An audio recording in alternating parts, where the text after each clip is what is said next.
suspect we'll have different responses to this one across the board. I mean, so again, RAND is a different kind of organization. We work for the federal government sponsors, whether those people are Republicans or Democrats. Obviously, administration priorities shapes the research agenda to some degree, but I think there's more continuity in the kinds of issues that we consider than you might suspect. RAND has, because it's a different kind of organization that does expect to have enduring relationships with the federal government over decades and has, we have quality assurance processes, we have internal and external peer review processes for anything going out the door. We're very cautious about to make sure that our values of quality and objectivity, those are our values, remain intact, because that's sort of what we see as our special, unique contribution. I mean, I can say I've been at RAND 8 years, and we absolutely get people who were former government officials who will come to RAND after government service, maybe return to government service afterwards. In very few cases do I know I can look at their CV and know what administration they work for and know what party they're affiliated with, but it really doesn't affect my workplace very much. You know, we're trying to address policy issues that, and we don't frame our research products in any sort of partisan way. We don't work for overtly partisan organization. I mean, it gets, but so I think that is the way we avoid these kinds of challenges, or I don't we confront these challenges differently than do other organizations. Sure, and I'm happy to talk about it. I mean, CAP obviously has a point of view. We're a progressive think tank.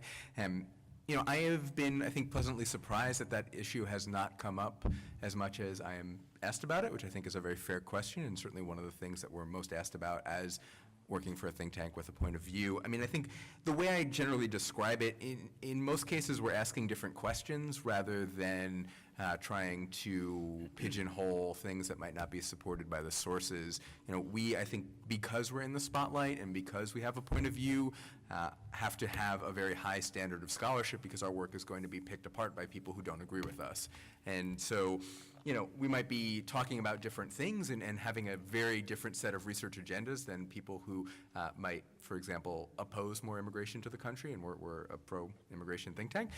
But that is different than saying I'm going to, you know, skirt the truth, skirt the lines of research. And I think we also have internal processes, both in terms of peer review and also just an editorial process that goes through, make sure all claims are sourced, make sure all of the data, if we're using data, are clean, are you know, analyzed in the right way. And you know, I think that's actually to our credit.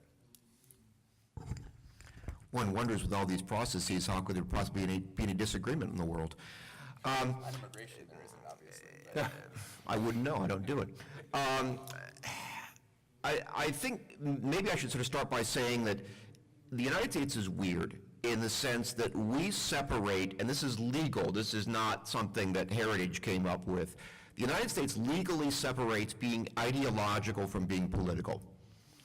So you can be as ideological as you want to be, but that is not the same thing legally in the United States as being political. An ideological think tank can be, and in fact is, what we know as a C3. That is a tax-deductible charity.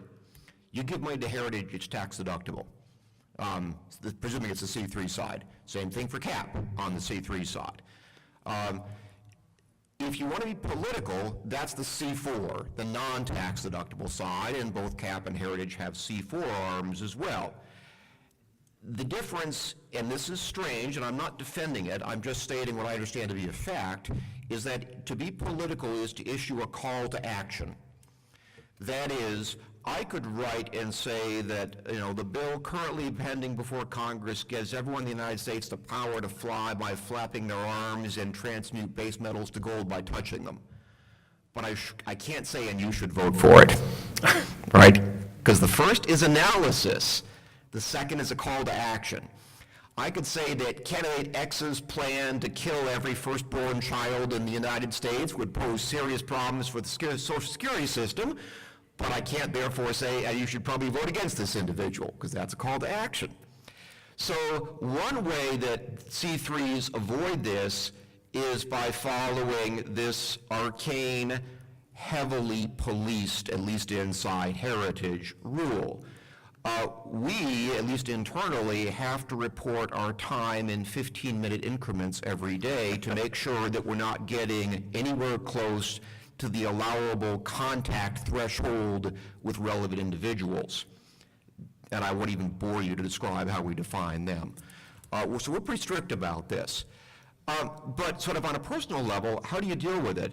I agree with Phil. This is the question that I'm probably asked the most often, and it's the question that I find the easiest to answer. I write what I want to write.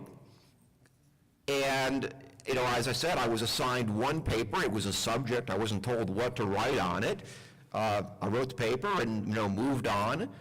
If something were to come up, and it has once or twice in 10 years, where I would just prefer not to write on the subject, I just say, I'm sorry, I don't think I want to write on that. And that's the end of it.